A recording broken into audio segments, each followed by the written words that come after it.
Tugulishim xato edi, shuni his qildim. Kulib yurdim, lekin ishimda yo'q edim. Kimman o'ziman savol berib o'tdim. Javob topolmay yana jim bo'lib ketdim. İçim to'lachang, yuzimda esa nur. Hech kim sezmagan bujun singan yurakni. Qishqirdim, ichimda ovoz yetmadi. Ko'zlarim gapirdi, lekin eshitmadi. Har kun bir xil, har tun bir xil. Men o'zimga ham yaqin kelolmadim. Men bor edim, lekin yo'q edim.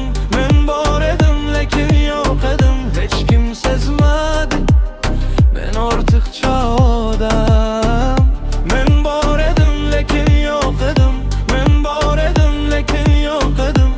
O'zimga ham begona so'kin bir alam.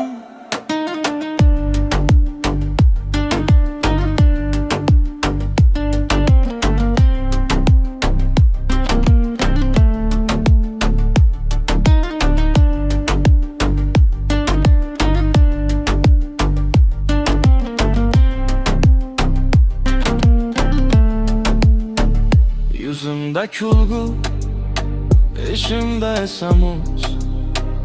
So'zlarim tiri, lekin ruhimda yo'q tuz. Har bir qarashda boshqa bir savol.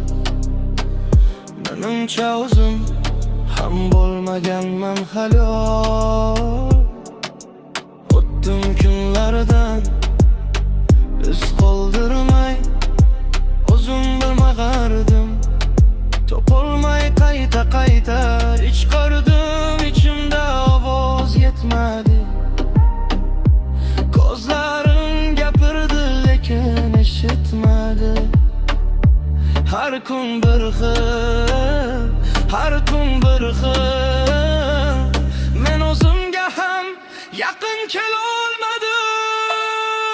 Men bor edim, lekin yo'q edim.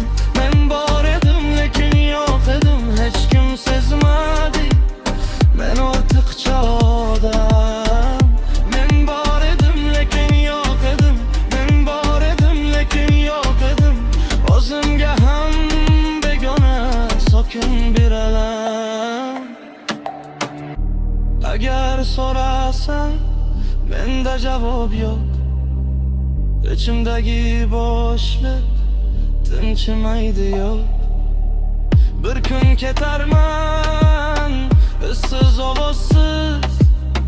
Lekin shu og'riq